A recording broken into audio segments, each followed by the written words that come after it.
Hello વિદ્યાર્થી મિત્રો, આપણે લાસ્ટ લેક્ચરની અંદર ગેલેટિક્સ કોષ વિશેની જે માહિતી શીખી ગયા એની સાથે સાથે anode, cathode, oxidation, reduction, redox reaction, સ્વયંપૂરિત પ્રક્રિયા, અસ્વયંપૂરિત પ્રક્રિયા કઈ રીતે થાય એ બધા જ પોઈન્ટની ખૂબ સારી રીતે ડિસ્કશન કરી ગયા.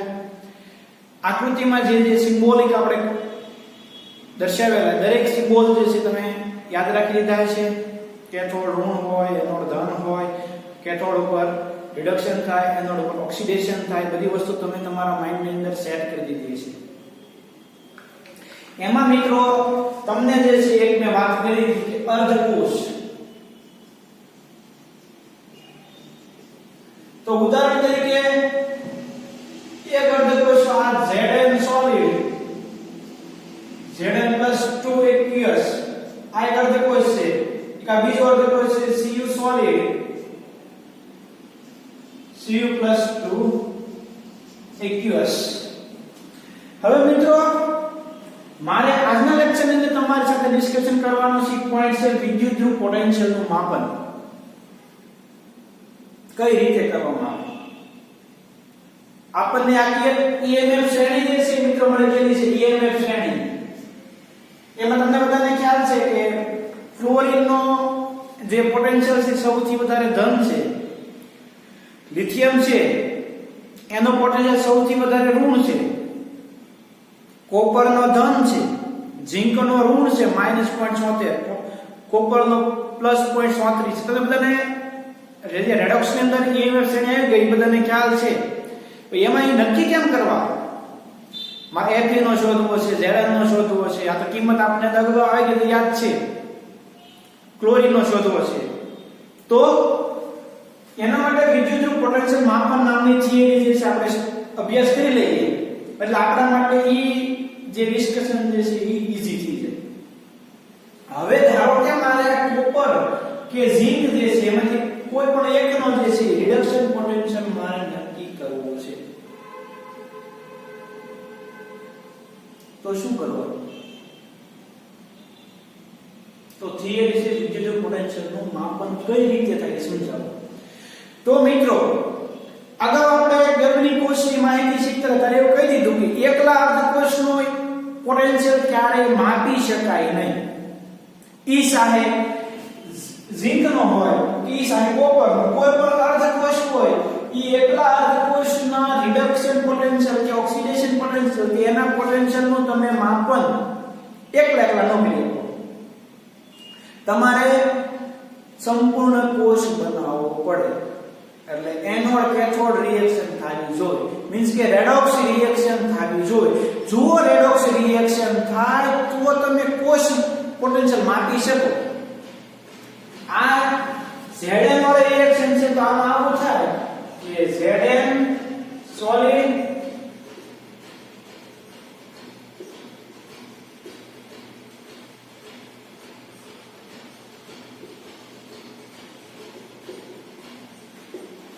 આ અર્ધ પ્રક્રિયા છે બે. એકલાનો તમારા Zn નો માપવું હોય તો એનો માપી શકો, એકલા કોપર નો માપવું હોય તો એનો માપી શકો. તો બે અર્ધકોષ જો ભેગા થાય તો તમે એના રિડક્શન પોટેન્શિયલ નું માપન, તમે એના E0 સેલ નું માપન કરી શકો મિત્રો. તો એના માટે એક સ્ટાન્ડર્ડ પદ્ધતિથી હાઇડ્રોજન વિદ્યુત ધ્રુવનો જે ઉપયોગ કરવામાં આવે.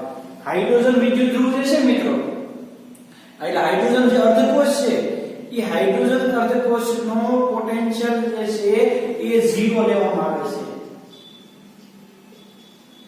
હાઇડ્રોજન વિદ્યુત ધ્રુવ એનો પોટેન્શિયલ કેટલો લેવામાં આવે છે? 0 લઈ લેવામાં આવે. ઈ સાહે કેથોડ તરીકે વર્તે કે એનોડ તરીકે વર્તે, કોઈ પણ તરીકે વર્તે, એનો રિડક્શન પોટેન્શિયલ કેટલો લઈ લેવાનો? 0.0 વોલ્ટ જેટલો લઈ લેવાનો. આ જે છે એનોડ તરીકે પણ વર્તી શકે અને કેથોડ તરીકે પણ વર્તી શકે. હાઇડ્રોજન વિદ્યુત ધ્રુવ બે તરીકે વર્તી શકે. એટલે હાઇડ્રોજન વિદ્યુત ધ્રુવને મિત્રો સંદર્ભ ધ્રુવ તરીકે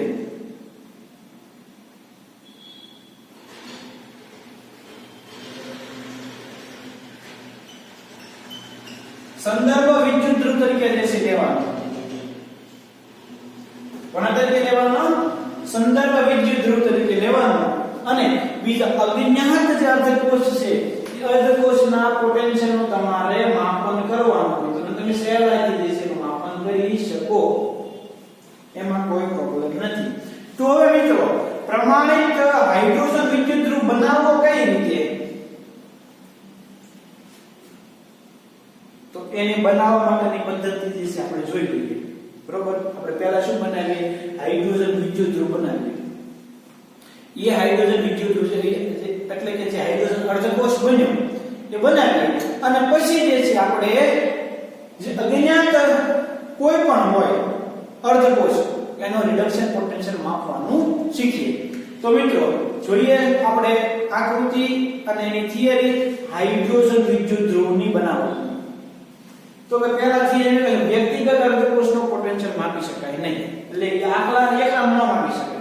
પરંતુ જો આપણે કોઈ એક અર્ધકોષનો પોટેન્શિયલ પસંદ કરીએ તો તેના સંદર્ભમાં આપણે બીજા અર્ધકોષનો પોટેન્શિયલ નક્કી કરી શકીએ. એટલે કે આપણે કોઈ એક અર્ધકોષ એવો લેવો પડે જે જ્ઞાત હોય. એના માટે હાઇડ્રોજન વિદ્યુત ધ્રુવ જે છે ઉપયોગ થાય. એના માટે આ રીતે જે છે બીકર હોય અથવા તો પાત્ર, એવી રીતે ટ્યુબ હોય, 1 મોલર H+ એટલે કે એસિડિક દ્રાવણ ભરેલું હોય, એસિડની સાંદ્રતા 1 મોલર જેટલી હોય. અહીંયા જે છે પટ્ટી રાખેલું હોય, એ પટ્ટી પ્લેટિનમના પતરા પર ચડાવેલ સૂક્ષ્મ વિભાજિત પ્લેટિનમનું પાતળું વરખ હોય. એટલે કે આ પટ્ટી પર પ્લેટિનમની પતરી હોય, એના પર પ્લેટિનમનું પાતળું વરખ લગાવેલું હોય. અહીંયા તમે નિષ્ક્રિય કોઈ પણ ધાતુ લઈ શકો. નિષ્ક્રિય ધાતુ ફક્ત ને ફક્ત અહીંયા સંપર્ક સપાટી પૂરી પાડશે. અહીંયા હાઇડ્રોજન અહીં તમે દાખલ કરો એટલે અહીંયા હાઇડ્રોજન આવે એટલે પ્રક્રિયા થાય. પણ હાઇડ્રોજન માટે આ જે ધાતુ છે એ ફક્ત ને ફક્ત સંપર્ક સપાટી પૂરી પાડે, બીજું કાંઈ નહીં કરે. એ નિષ્ક્રિય છે, પ્રક્રિયા નહીં કરે, ફક્ત ને ફક્ત શું કરે? સંપર્ક સપાટી જે છે પૂરી પાડશે. એટલું ક્લિયર થાય છે. તો મિત્રો જોઈ લઈએ છીએ કે પ્રમાણિત હાઇડ્રોજન વિદ્યુત ધ્રુવ પ્લેટિનમ બ્લેકનું પડ ચડાવેલી પ્લેટિનમ વિદ્યુત ધ્રુવ છે. આ વિદ્યુત ધ્રુવને એસિડના દ્રાવણમાં ડુબાડવામાં આવે છે અને શુદ્ધ હાઇડ્રોજન હોય તેમાંથી પસાર કરવામાં આવે છે. એટલે પહેલા જે છે પાત્ર જે દેખાડ્યું આકૃતિની અંદર કે જે છે તમારે લેવાનું.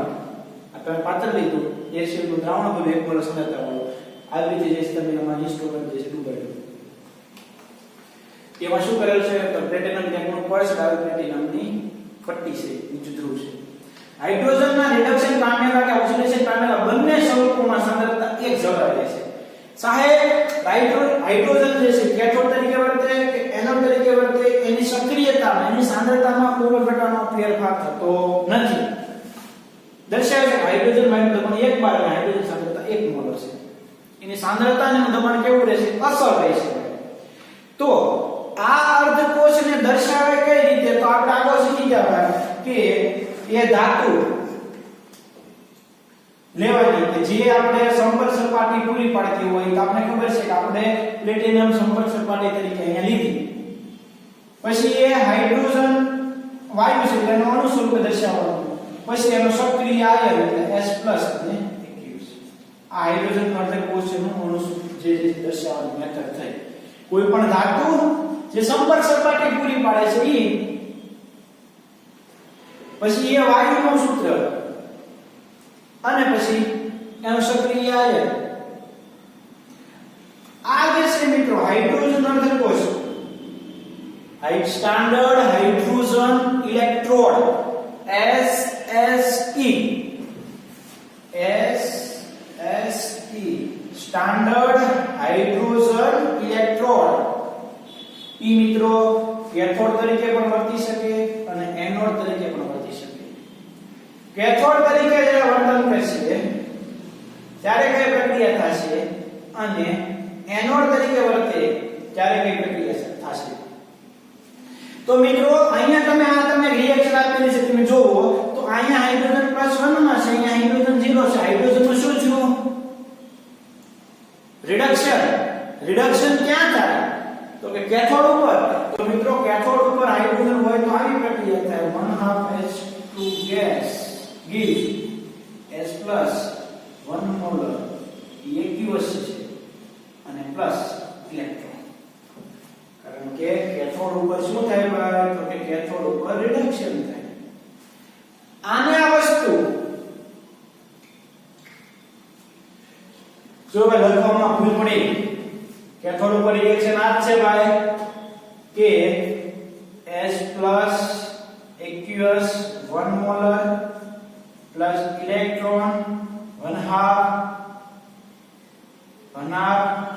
H2 gas. કારણ કે ત્યાં રિડક્શન થાય, અહીંયા 0 અને અહીંયા +1 અહીંયા 0. એનોડ તરીકે વર્તે ત્યારે શું થશે? તો કે 1/2 H2 gives H plus aqueous 1 molar plus electron. જ્યારે હાઇડ્રોજન વિદ્યુત ધ્રુવ એટલે કે સ્ટાન્ડર્ડ હાઇડ્રોજન ઇલેક્ટ્રોડ કેથોડ તરીકે વર્તન કરશે ત્યારે અર્ધકોષની પ્રક્રિયા આવી થશે. H plus aqueous 1 molar plus electron gives 1/2 H2 gas. જ્યારે એનોડ તરીકે હાઇડ્રોજન વિદ્યુત ધ્રુવ વર્તન કરતો હશે ત્યારે આવી પ્રક્રિયા થશે 1/2 H2 H plus aqueous 1 molar plus electron. ખાસ ચેક કરજો. આનો રિડક્શન પોટેન્શિયલ કેટલો છે ભાઈ? 0 છે. એટલું તમને સમજાણું કે આપણે કોઈ પણ અજ્ઞાત ઇલેક્ટ્રોડ હોય અને એનો અર્ધકોષ બનાવ્યો હોય, એનો આપણે રિડક્શન પોટેન્શિયલ માપવો હોય તો મિત્રો આપણે કોઈની સાપેક્ષે માપવો પડે. આપણે કોની સાપેક્ષે માપીએ છીએ? તો કે SST ના આધારે એટલે કે સ્ટાન્ડર્ડ હાઇડ્રોજન ઇલેક્ટ્રોડના ઉપયોગ કરીને માપીએ છીએ. આ હાઇડ્રોજન ઇલેક્ટ્રોડ જે છે, હાઇડ્રોજન જે વિદ્યુત ધ્રુવ છે એનો વોલ્ટેજ કેટલો છે? તો કે 0 છે. એની સાંદ્રતામાં કોઈ પ્રકારનો ફેરફાર થતો નથી. એનો ઉપયોગ કરીને એને આપણે સંદર્ભ વિદ્યુત ધ્રુવ તરીકે વાપરીને બીજા અજ્ઞાત અર્ધકોષનો રિડક્શન પોટેન્શિયલ આપણે માપી શકીએ.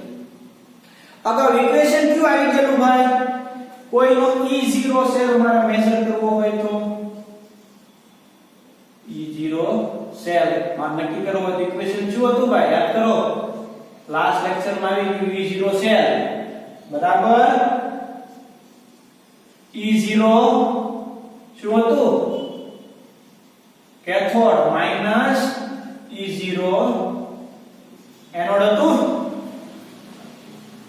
બીજું આવું હતું E0 reduction RSS minus E0 oxidation LSS, right hand side and left hand side. આ તો કરી આવું ભાઈ કે નહોતું? યસ, આ વસ્તુ જે છે અગાઉ આવી ગયેલી છે. ઇક્વેશન આપણે પાકું કરી નાખેલું છે બરોબર. E0 cathode minus anode. યાદ રાખજો, E0 સેલ બરાબર પ્રમાણિત કોષ પોટેન્શિયલ બરાબર E0 cathode minus E0 anode. 0 એ દર્શાવે છે કે પ્રમાણિત છે. ખાલી E સેલ લખો તો પ્રમાણિત નથી એવું. આપણે પ્રમાણિત કોષ પોટેન્શિયલ જ મેઝરમેન્ટ કરવો છે. આપણે E0 સેલ લખશું. E0 cell cathode minus anode. Clear? હવે મિત્રો, હવે આપણે કોઈ પણ ઉદાહરણ લેવું હોય તમે સહેલાઈથી લઈ શકો. કોનું ઓક્સિડેશન થશે, કોનું રિડક્શન થશે, ઈ પણ આના આધારે આપણે ખ્યાલ પડી જશે. કઈ રીતે? ઈ અહીંયા આવજો, અહીંયા લખું છું. ધારો કે SSE એ કેથોડ તરીકે વર્તે છે. SSE કોના તરીકે વર્તે છે? કેથોડ તરીકે. તો મિત્રો E0 સેલ એટલે E0 કેથોડ બરાબર શું થશે? E0 કેથોડ બરાબર શું થશે? તો કે 0.0 વોલ્ટ થાય. તો મિત્રો એ જે સેલ હતો એનો કેટલો રિડક્શન પોટેન્શિયલ આવશે? તો કે માઈનસ E0 એનોડ જેટલો આવશે. એનોડ જે પોટેન્શિયલ હતો એને માઈનસ નિશાની લાગુ પડી દે એટલે એનો આપણને E0 સેલ મળી જાય. અર્ધકોષનો પ્રમાણિત કોષ પોટેન્શિયલ આપણને મળી જાય. અને ધારો કે આ SSE ઈ એનોડ તરીકે વર્તે. તો મિત્રો NO એનોડ ઈ કેટલો થાય? હાઇડ્રોજન છે એટલે 0 થાય કારણ કે આપણે NS સંદર્ભ ધ્રુવ તરીકે લઈએ છીએ અને એમાં આ હાઇડ્રોજન વિદ્યુત ધ્રુવ કોના તરીકે વર્તે છે? એનોડ તરીકે. તો એનો E0 એનોડ કેટલો થાય ભાઈ? 0 થાય. તો એની સાપેક્ષે જે બીજો શેલ છે એનો E0 છે કેટલો થશે ભાઈ? તો કે E0 કેથોડ કેટલો થશે? E0 કેથોડ છે. સમજાય છે? ચાલો હવે ભાઈ જો આપણે હું તમને સમજાવું છું, ખ્યાલ કર્યો. ધારો કે આપણે હાઇડ્રોજન વિદ્યુત ધ્રુવ જે આપણે કોષ બનાવ્યો એમાં કયા તરીકે વર્તે? તો કે કેથોડ તરીકે વર્તે. કેથોડ તરીકે વર્તે એટલે અર્ધકોષ પ્રક્રિયા આવી જશે ઓબવિયસલી. એનો E0 છે 0 વોલ્ટ થાય એટલે E0 કેથોડ કેવો થાય? 0 વોલ્ટ થાય. તો કે આ ઇક્વેશનમાં અહીંયા E0 કેથોડ છે અને આપણે શું મૂકશો? તમે 0 મૂકશો તો E સેલ કેટલો થશે? તો -E0 એનોડ કેટલો થાય? હાઇડ્રોજન વિદ્યુત ધ્રુવ જે છે એ કોના તરીકે વર્તે? તો કે એનોડ તરીકે વર્તે. તો એમાં કોષ પ્રક્રિયા કેવી થાય ભાઈ? તો કે કોષ પ્રક્રિયા આવી થાય. એટલે E0 એનોડ જે છે ભાઈ કેટલો લેવાનો? તો કે 0 લેવાનો. તો એનો E0 છે કેટલો મળે? તો E0 કેથોડ જેટલો જે છે તમને મળે છે. ખાસ મિત્રો ક્લિયર થાય છે? આ બીજી વસ્તુ છે મોડે છે, આ અઘરું નથી. તો આ તો ક્લિયર થઈ ગયું ભાઈ. જોઈએ આપણે આગળ હવે તો કે હાઇડ્રોજન વિદ્યુત ધ્રુવની કાર્યપ્રણાલી કેવી હોય? તો કે પ્રમાણિત હાઇડ્રોજન વિદ્યુત ધ્રુવ લેવાનો અર્ધકોષ ને બીજો અર્ધકોષ. એ રિડક્શન પોટેન્શિયલ નું મૂલ્ય તો કે જો એને સમજાવ્યું છે E0 બરાબર ER માઈનસ EL. ER એટલે રાઈટ હેન્ડ સાઈડ, L એટલે લેફ્ટ હેન્ડ સાઈડ, R એટલે કેથોડ, L એટલે એનોડ તમારે લેવાનો અહીંયા સમજવા માટે. આ તમારે તમને આપેલા મોડ્યુલની અંદર છે ભાઈ. પણ EMF છે રિડક્શન પોટેન્શિયલ કીધું છે તો એના માટે મિત્રો EL લેફ્ટ હેન્ડ સાઈડ કેવી થાય? આ લેફ્ટ હેન્ડ સાઈડ છે ને, જો LSS એટલે કે આ મૂચો ભાઈ તો કે એનોડ છો. એનોડ માટે એટલો મળે છો રાઈટ હેન્ડ સાઈડ એટલો મળે. આ આના બરાબર છે. એ વસ્તુ આ લખેલ છે આને સમજાવી દો તમને. જો એનાથી ઉલટી વાત તમને પછી સમજાવી નથી કે આ જે છે એને કિસ્સા નંબર 1 લઈ દો કે જેમાં હાઇડ્રોજન ઇલેક્ટ્રોડ જે છે ઈ LSS માં છે એટલે કે એનોડ તરીકે વર્તે છે. કેથોડ તરીકે વર્તન કરતો હોય તો આ વાત થાય છે. સમજાય છે? આમ એક જ કિસ્સો આપ્યો છે તમને બે સમજાવી દીધા. જોઈ લો ખ્યાલ પડશે ભાઈ. ઓકે જોઈએ આપણે ઉદાહરણ તરીકે આપેલા છે. આપણને શું કહેવા માંગે છે? તે કોષ પ્રક્રિયા આપેલી છે. જુઓ તો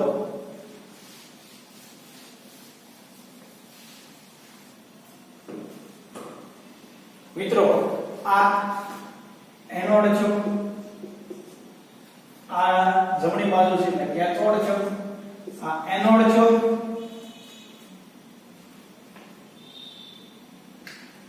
નો EMF માપેલો છે ઇન્સ્ટ્રુમેન્ટ થી કેટલો મળે છે? 0.34 વોલ્ટ. તો નીચેની પ્રક્રિયાને અનુરૂપ અર્ધકોષના પ્રમાણિત વિદ્યુત પોટેન્શિયલના મૂલ્ય જેટલું હોય. આ અર્ધકોષ જે કેથોડમાં જે રિએક્શન થાય છે આનું અર્ધકોષ પોટેન્શિયલ કેટલું આવ્યો? તો કે 0.34 વોલ્ટ આવ્યો. કેમ? તો કે મિત્રો આનો 0 હોય અને આપણે પોટેન્શિયોમીટર થી E0 સેલ માર્યો ઈ કેટલો મળ્યો? 0.34 વોલ્ટ. તો ઈ કોનો હોય? ઈ આનો જ હોય ને, કારણ કે આનો તો 0 છે. એનો એટલે આ 0 અને આ જે વેલ્યુ મળી આ વેલ્યુ મળી ઇન્સ્ટ્રુમેન્ટ તો એનો બરાબર જ થાય. જે કહું સમજાય છે? આ ઇક્વેશન છે. મેં ઇન્સ્ટ્રુમેન્ટનો ઉપયોગ કરીને પોટેન્શિયોમીટરનો ઉપયોગ કરીને એનો E0 સેલ માર્યો. મને કેટલો મળ્યો? 0.34. આ બે ને જ્યારે જોડેલા હતા ત્યારે એમાં હાઇડ્રોજનનો કેટલો? તો કે 0. પણ હાઇડ્રોજન કોના તરીકે વર્તે છે? તો કે એનોડ તરીકે. E0 સેલ એનોડ કેવું છે? 0 છે. છે કેથોડ બરાબર થાય એટલે કે વિદ્યુત પોટેન્શિયલ ધન મૂલ્ય દર્શાવે છે કે Cu + ion S + ion કરતા વધારે સહેલાઈથી રિડક્શન પામે તો ઓબ્વિયસલી વાત છે ને Cu + ion S + કરતા વધારે સહેલાઈથી રિડક્શન પામે કારણ કે આ રિડક્શન પોટેન્શિયલ કેવો છે ધન છે તેમાં પ્રતિક્રિયા પ્રક્રિયા થઈ શકશે નહીં એટલે S + ion Cu નું ઓક્સિડેશન કરી શકશે નહીં નોંધ કરી કે કારણ કે કોપર +2 જે છે એ રિડક્શન પામવાની વૃત્તિ ધરાવે છે આથી Cu ધાતુ HCl ના દ્રાવણમાં ઓગળતી નથી આપણે આગળ શીખવા લીધું તો Cu HCl માં ઓગળતી નથી પણ કેમ તો E0 સેલ ના આધારે હવે હું તમને એક સેકન્ડ મેથડમાં લઈ જાઉં તમે EMF શ્રેણી જે છે આ ભણી ગયા બરોબર જોજો EMF શ્રેણી એમાં હાઇડ્રોજન હતો એનો વેલ્યુ E0 છે 0.0 વોલ્ટ હતો જેમ તમે અહીંયા લિથિયમ હતો એનો નેગેટિવ આવે બરોબર અહીંયા ક્લોરીન હતો એનો પોઝિટિવ આવે આ તો યાદ છે ને ત્યારે આપણે એવું કીધું હતું કે જેમ આમ જશો એમ રિડક્શન કરતા ની પ્રબળતા વધે જેમ આમ જશો એમ કોની પ્રબળતા વધે ઓક્સિડેશન કરતા આવ યાદ છે હવે E0 સેલ કેવો આવ્યો ધન આવ્યો એટલે આ ભાગમાં આવતો હશે હાઇડ્રોજન કરતા ઉપર તો હાઇડ્રોજન કરતા કોપર કેવો હશે તો કે પ્રબળ ઓક્સિડેશન કરતા એટલે પોતાનું શું થઈ જાય રિડક્શન એટલે હંમેશા કોપર રિડક્શન જ અનુભવે જે EMF શ્રેણી આપણે શીખી ગયા ના આધારે યાદ છે હવે બીજો કિસ્સો Zn તો Zn નો રિડક્શન પોટેન્શિયલ જે છે એ ઋણ છે કેવો છે ઋણ કેમ એનો રિડક્શન પોટેન્શિયલ જે છે અહીંયા આવે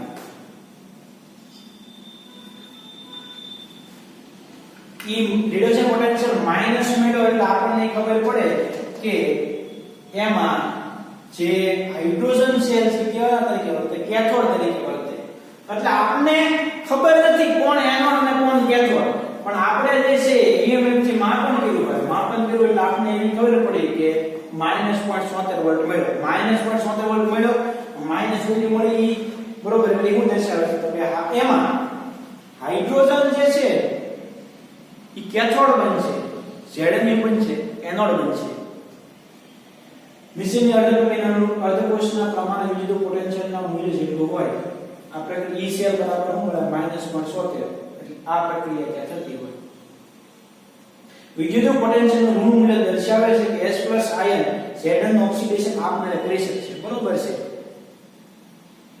અથવા ઝિંક એ S + ion નું રિડક્શન આપમેળે કરી શકશે આથી Zn ધાતુ HCl ના દ્રાવણમાં ઓગળે છે S + ion Zn નું શું કરી શકશે ભાઈ આપમેળે ઓક્સિડેશન કરી શકશે હવે હું તમને આનાથી સમજાવું એને ઋણ કઈ કિંમત મળી ઋણ કિંમત મળી એટલે અહીંયા એટલે રિડક્શન કરતાની પ્રબળતા વધી તો Zn ઈ કેવો છે પ્રબળ રિડક્શન કરતા પોતાનું શું થાય ઓક્સિડેશન થાય ઓક્સિડેશન થાય એટલે શું બને એનોડ બને S+ શું બને કેથોડ બને એટલે મિત્રો Zn જે છે ઓગળે Cu ન ઓગળે કેમ Cu ન ઓગળે અને કેમ Zn એ દ્રાવણમાં ઓગળે તો એનું કારણ કે Zn નો રિડક્શન પોટેન્શિયલ કેવો મળે છે ઋણ મળે છે જ્યારે કોપર નો રિડક્શન પોટેન્શિયલ આપણે કેવો મળે છે ભાઈ ધન મળે છે આ મિત્રો આ બે કન્ક્લુઝન થી તમારે સમજવાનું કેટલું તમારે બે કન્ક્લુઝન છે આમાં તમે કન્ફ્યુઝ થશો કે આમાં શાયદ કંઈક કે છે નહીં કે મગજમાં ઉતરતું નથી પણ મિત્રો યાદ એટલું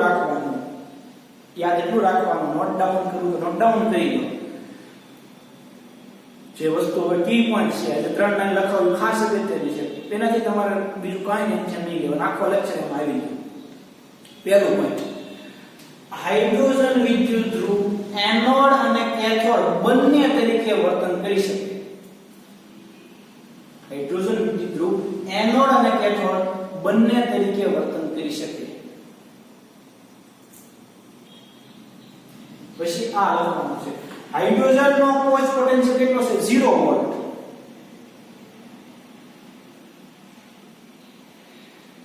જો રિડક્શન પોટેન્શિયલ ઋણ મળે, જો રિડક્શન પોટેન્શિયલ ઋણ મળે, આપણે આ ઇક્વેશન યુઝ કર્યો અને મેળવ્યો તો જો રિડક્શન પોટેન્શિયલ ઋણ મળે તો S+ એટલે કે હાઇડ્રોજન એ શું બને ભાઈ? કેથોડ બને. શું બને? કેથોડ મળે. જો E0 શેલ ધન મળે, E0 શેલ ધન મળે તો હાઇડ્રોજન શું બને? એનોડ બને. બસ આ વાત યાદ રાખવાની. કેથોડ એનોડ બંને તરીકે વર્તન કરી શકે.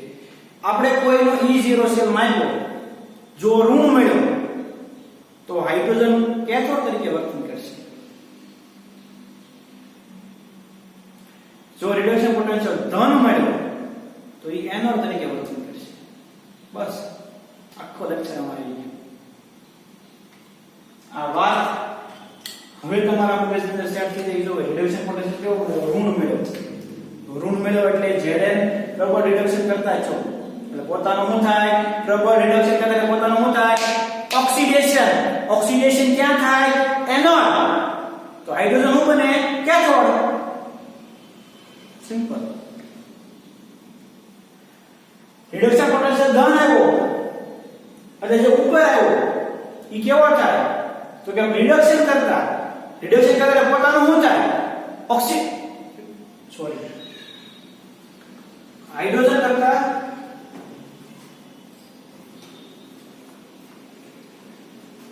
કરતા ઉપર આવ્યો એટલે એનો E0 શેલ ધન આવ્યો. E0 શેલ ધન આવ્યો એટલે પોતે કેવો છો? ઓક્સિડેશન કરતા પોતાનું શું થાય? રિડક્શન. રિડક્શન એટલે કેથોડ. એટલે જો કોઈની સાપેક્ષે તમે E0 શેલ માપતા હો અને E0 શેલ ઋણ મળે તો હાઇડ્રોજન વિદ્યુત ધ્રુવ, જો ઋણ મળે તો હાઇડ્રોજન વિદ્યુત ધ્રુવ કેથોડ, અને જો E0 શેલ તમને ધન મળે તો E0 શેલ એનોડ. ક્લિયર? બસ આટલી વસ્તુ યાદ રાખો એટલે આજનું કામ થઈ. હવે મિત્રો આ જે હાઇડ્રોજન સ્ટાન્ડર્ડ ઇલેક્ટ્રોલિસિસ બનાવવું મુશ્કેલ છે એની જગ્યાએ પ્રમાણિત કેલોમર વિદ્યુત ધ્રુવ જે છે વપરાય એ આ પ્રકારનું છે. લખવાની મેથડ છે Ag(Ag2Cl2 સોલિડ KCl સંતૃપ્ત. E0 શેલ 298 તાપમાન કેટલો મળે છે? 0.242 વોલ્ટ. એક નોર્મલ કેલોમર ઉપર બનાવેલો તો કેટલો મળે છે? 0.28 વોલ્ટ. એ ડાયરેક્ટ કેલ્ક્યુલેશન થી તમારી માહિતી માટે છે, બરોબર? આ ઇન્ફોર્મેશન માટે છે. પ્લેટિનમ ને એવું ધાતુ નિષ્ક્રિય વિદ્યુત ધ્રુવ હોવાથી તે પ્રક્રિયાના ભાગ લેતી નથી, પણ ફક્ત રેડોક્સ પ્રક્રિયા માટે સંપર્ક સપાટી જે છે પૂરી પાડશે. એ પ્રક્રિયામાં ભાગ લેશે નહીં.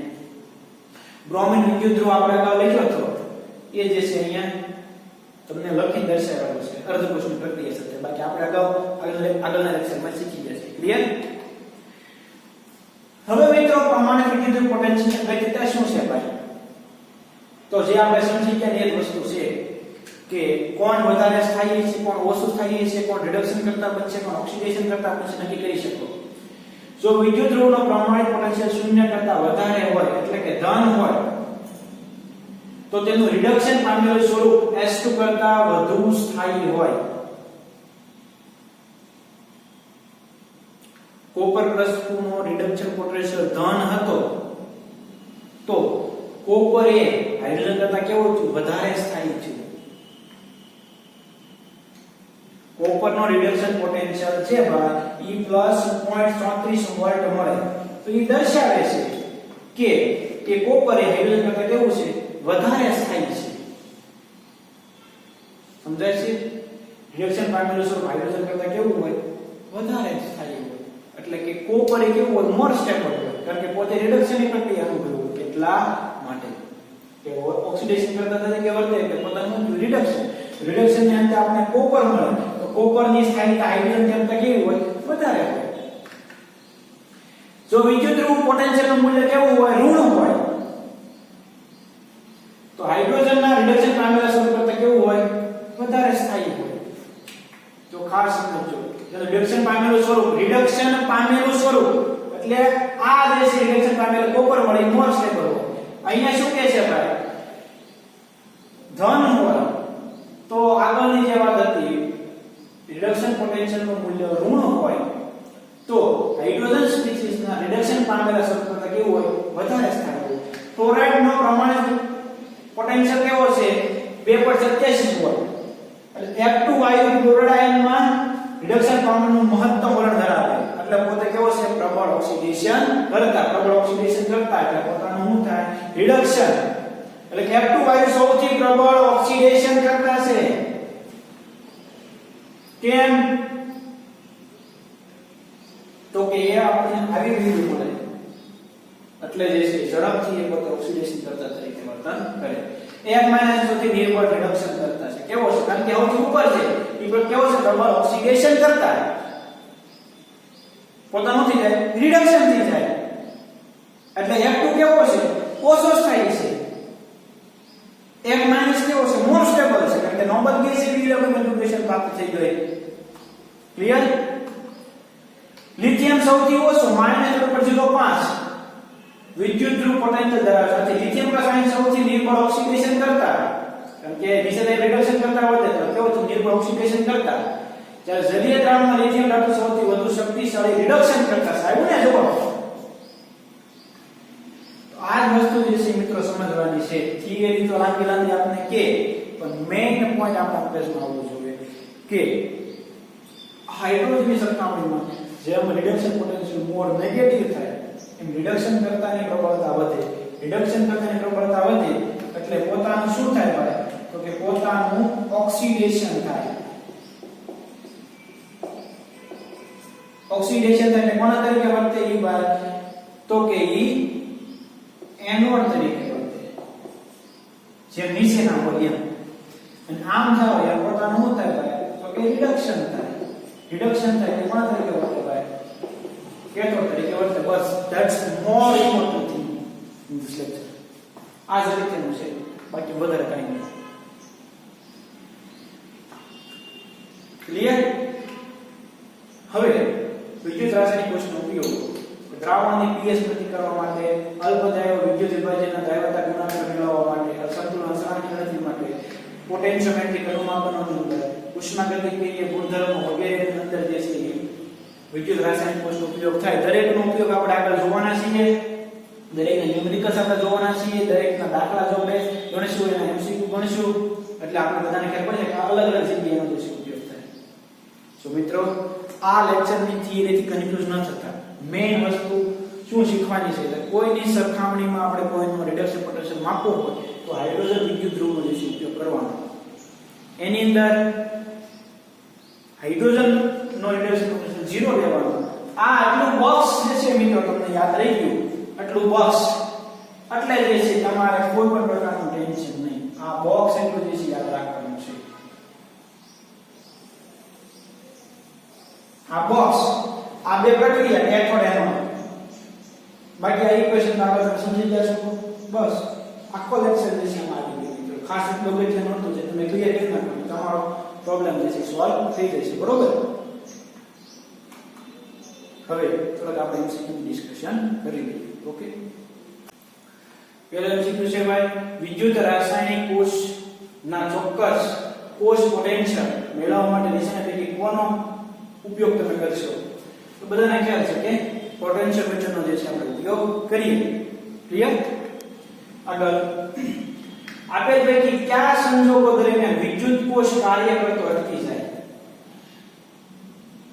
ક્યારે વિદ્યુત કોષ જે છે કામ કરતો બંધ થઈ જાય? બંને વિદ્યુત ધ્રુવોના પોટેન્શિયલ સમાન કોણમાંથી. તો એ ઓપ્શન ખરો છે કે જ્યારે બેયના વિદ્યુત ધ્રુવ પોટેન્શિયલ એક સરખા થઈ જાય એટલે કોષ કામ કરતો જશે, શું થઈ જશે? સ્ટોપ થઈ જશે, બંધ થઈ જશે.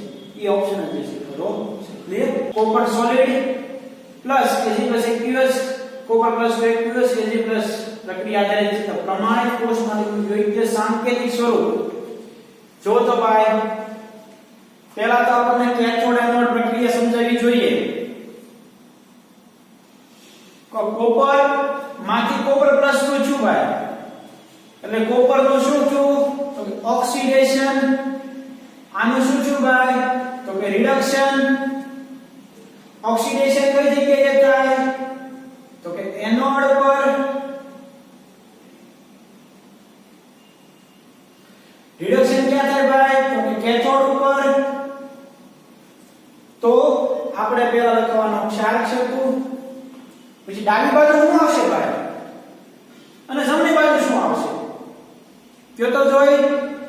તો મિત્રો ખાસ યાદ રાખવાનું કે જમણી બાજુ જે છે એ હંમેશા એનોડ આવશે, એટલે કોપર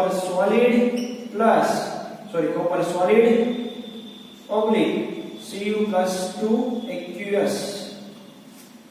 પ્રમાણિત કોષ કીધું છે, તેની સાંદ્રતા કેટલી હોય ભાઈ તો 1 મોલર હોય. કેટલી હોય 1 મોલર. હવે જમણી બાજુ શું આવશે ભાઈ તો કે Ag+ aqueous 1 molar oblique Ag solid. જોવો તો ABCD માં ક્યાં આન્સર છે એવો તો એ ઓપ્શન ની અંદર આપણને મિત્રો અહીંયા પ્રમાણ કીધું છે, અહીંયા 0.1 લીધા એટલે ઓપ્શન કયો થઈ ગયો ખોટો થઈ ગયો. B option C solid C++ aqueous 1 molar, ક્ષાર છે તો Ag+ aqueous 1 molar Ag solid. એટલે મિત્રો બી ઓપ્શન છે કેવો છે ખરો છે જે આપણે સહેલાઈથી નક્કી કરી શકીએ. એટલે કયો આન્સર આવશે બાળકો બી આન્સર આવશે. ક્લિયર. તો આ રીતે જે છે તમે નોટ ડાઉન કરી નાખો એટલે તમને જે છે ઈઝી પડે અને જે છે કામ પૂછી દે આપણું સરળ થઈ જાય. ક્લિયર. જોઈએ હવે આપણે આગળ ABC ધાતુ છે એના રિડક્શન પોટેન્શિયલ ના મૂલ્ય આપી દીધેલા છે. તેમને રિડક્શન કરતાની પ્રબળતાનો ક્રમ જે છે તમને કીધો છે. તો આપણે લખ્યું હતું બોક્સ હાઇડ્રોજન નો 0 વોલ્ટ નીચે જાવ એમ નેગેટિવ થાય કોના તરીકે વર્તે તો કે રિડક્શન.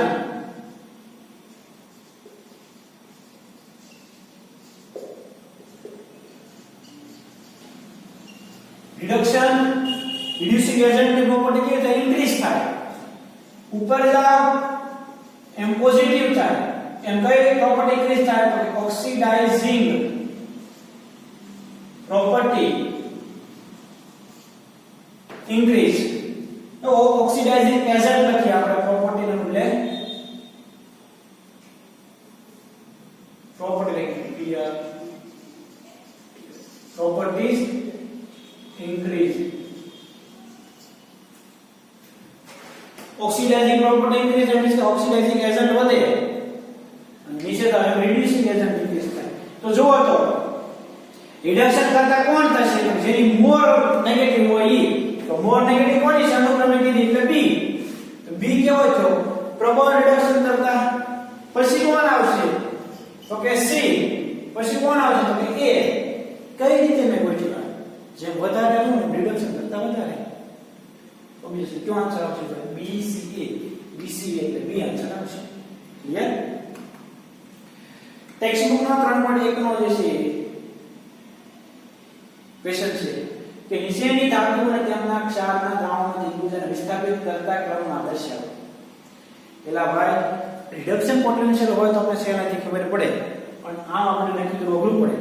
પણ મિત્રો આપણે ડીએમ બ્લોક શીખી ગયા છીએ, સમૂહ 1 સમૂહ 2 ની ડિસ્કશન કરી ગયા છીએ એટલા માટે આપણે સહેલાઈથી જે ક્રમ નક્કી કરી શકીએ કે પહેલું Cu તો સૌથી છેલ્લે આવશે કારણ કે એનો E0 છે ધન છે. Mg સૌથી પહેલા આવશે.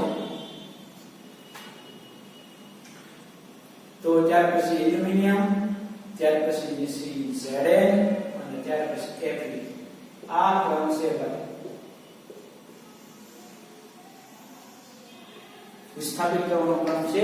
કોપર નો ધન છે આ એના કરતા પહેલા આવશે કારણ કે S પ્રક્રિયા સૌથી વધારે સક્રિય. જેમ સક્રિયતા જે છે ઘટતી જાય કોના આધારે E0 સેલ ના આધારે. ક્લિયર. આગળ પ્રમાણિત વિદ્યુત પોટેન્શિયલ આપી દીધેલા છે. તમે રિડક્શન કરતા ની પ્રબળતાના વધતા ક્રમમાં ગોઠવવાના છે. આ આપણે ઘટતા ક્રમમાં ગોઠવવા વધતા ક્રમમાં ગોઠવવા. કોણ સૌથી પ્રબળ રિડક્શન કરતા થાય તો સૌથી વધારે ઋણ હોય કોનો ઋણ છે ભાઈ તો કે પોટેશિયમ. આને નંબર દીધો 1 આ 2 આ 3 આ 4 અને આ 5 સૌથી લેસ કોણ થશે તો જેની સૌથી વધારે ધન કિંમત હોય તો બે નંબર સૌથી ઓછો થશે અહીંયા લખું તો બે નંબર સૌથી ઓછો પછી તો કે પછી 3 નંબર પછી તો કે આ ઓછો ઋણ છે એના કરતા વધારે એટલે પછી 5 નંબર પછી 4 પછી 1 પોટેશિયમ સૌથી પ્રબળ રિડક્શન કરતા થાય કારણ કે એનો સૌથી વધારે ઋણ છે આ જ વાત રાખવાની જેમ એનો E0 સેલ વધારે ઋણ એમ એની રિડક્શન કરતા તરીકે વર્તવાની ક્ષમતા વધારે તો પોટેશિયમ પછી Mg ચોથા નંબર પર Mg પછી ક્રોમિયમ એટલે કે પાંચમા નંબર વાળી બરોબર પછી Hg એટલે સેકન્ડ નંબર એટલે સોરી થર્ડ નંબર અને સેકન્ડ નંબર તો બરોબર આ એની શોર્ટકટ છે મિત્રો ટેક્સ્ટ પ્રમાણે યાદ રાખવું હોય અને આપણે ખબર જ છે ભાઈ E0 રિડક્શન ડાયરેક્ટલી આપણે રિડક્શન કરવાની હોય ઇન્વર્સ રિડક્શન કરતા પોતાનું શું થાય ઓક્સિડેશન થાય ક્લિયર જેમ રિડક્શન કરતા વધારે એમ એનો E0 છે કેવો ભાઈ વધારે ઋણ બસ એટલું યાદ રાખો એટલે આપણા પ્રોબ્લેમનું સોલ્યુશન થઈ જાય ક્લિયર તો 3.2 ટેક્સ્ટ બુક નો ક્વેશ્ચન છે એનો આન્સર આવો આવશે ક્લિયર આગળ એક ગેલ્વેનિક કોષ આપણે દીધો છે કોષની પ્રક્રિયા આપી દીધી છે 3 ક્વેશ્ચન છે કયો વિદ્યુત ધ્રુવ ઋણભારિત છે કોષના પ્રવાહનું વહન કરતા વાહકો કોણ છે દરેક વિદ્યુત ધ્રુવ પર વ્યક્તિગત પ્રક્રિયા લખવાની છે તો મિત્રો આપને ખબર જ છે Zn Zn+2 માં કન્વર્ટ થયો એટલે એનું શું થયું ભાઈ તો ઓક્સિડેશન થયું એટલે ક્યાં થાય એનોડ ઉપર થાય Ag પ્લસ માં કન્વર્ટ થયો એટલે એનું શું થયું ભાઈ તો કે રિડક્શન થયું એ હંમેશા રિડક્શન ક્યાં થાય તો કે કેથોડ ઉપર આખું એટલું તો એનોડ ની અર્ધ પ્રક્રિયામાં લખવી હોય તો અહીંયા લખી શકું એનોડ માટે કે એનોડ ની પ્રક્રિયા એટલે કે Zn solid gives Zn+2 aqueous +2 electron Ag માટે તો Ag કેથોડ ઉપર થાય કેથોડ માટે તો કે Ag+ electron gives Ag solid આ aqueous મિત્રો બે ઇલેક્ટ્રોન છે એટલે બે વડે મલ્ટીપ્લાય કરવા પડશે ક્લિયર કયો વિદ્યુત ધ્રુવ ઋણભારિત છે ઋણભારિત એટલે કે એનોડ એટલે કે ઝેનોડ જે ઝિંકનો જે છે એનોડ કેવો છે ઋણવીજભારિત એટલે આમાં શું આન્સર આવશે ભાઈ તો કે Zn નો વિદ્યુત ધ્રુવ કેવો છે ઋણભારિત છે કારણ કે ત્યાં એનોડ છે ત્યાં ઓક્સિડેશન થાય છે ઓક્સિડેશન થતું હોય જે એનોડ હોય એ કેવો હોય ઋણવીજભારિત હોય કોષમાં પ્રવાહનું વહન કરતા વાહકો તો બારીક તાર મારફતે થવાનું છે ભાઈ દરેક વિદ્યુત ઉપર વ્યક્તિગત પ્રક્રિયા આપણે લખી નાખી અને આપણે આકૃતિ દોરવાની છે તો આ એની આકૃતિ થઈ ગઈ એનો તરીકે Zn કેટો તરીકે Ag આ પ્લસ આ નેગેટિવ Ag એનો થી ઉતારવાનું Zn એનો થી ઉતારવાનું ઝિંક વિદ્યુત ધ્રુવ છે ઈ બાહ્ય પરિપથ ઇલેક્ટ્રોનનો પ્રવાહ તો એનોડ થી કેથોડ ઇલેક્ટ્રોન અને કેથોડ થી એનોડ એ જ વસ્તુ છે આ આપણે વ્યક્તિગત પ્રક્રિયા લખી જેમાં મોડિફાઈ કરીને ઇલેક્ટ્રોન થાય લાભ માટે ઓકે તો મિત્રો આ વાત છે ટેક્સ્ટ બુક નો ક્વેશ્ચન નંબર 3.3 ક્લિયર મિત્રો તો આટલી વસ્તુ જે છે આજના લેક્ચરમાં કરવાની થિયરીમાં બહુ આપણે ટેન્શન ન લેતા કારણ કે એના જે છે મેઈન આપણે પોઈન્ટ યાદ રહેવા જોઈએ જે આપણે બોર્ડમાં લખ્યા એ બરોબર ત્યાર પછી જે આપણે MCQ અને જે ટેક્સ્ટ બુક ના ક્વેશ્ચન કર્યા એટલા બધા આપણે ક્લિયર કરવાના નેક્સ્ટ લેક્ચરમાં આપણે આગળ ડિસ્કશન શરૂ કરશું પણ ત્યાં સુધીમાં અહીંયા સુધીનું દરેક વસ્તુ જે છે ભાઈબંધ દરેકને જે છે ક્લિયર કરી નાખવાની ક્લિયર તો આજે અહીંયા સુધી રાખીએ ઓકે થેન્ક યુ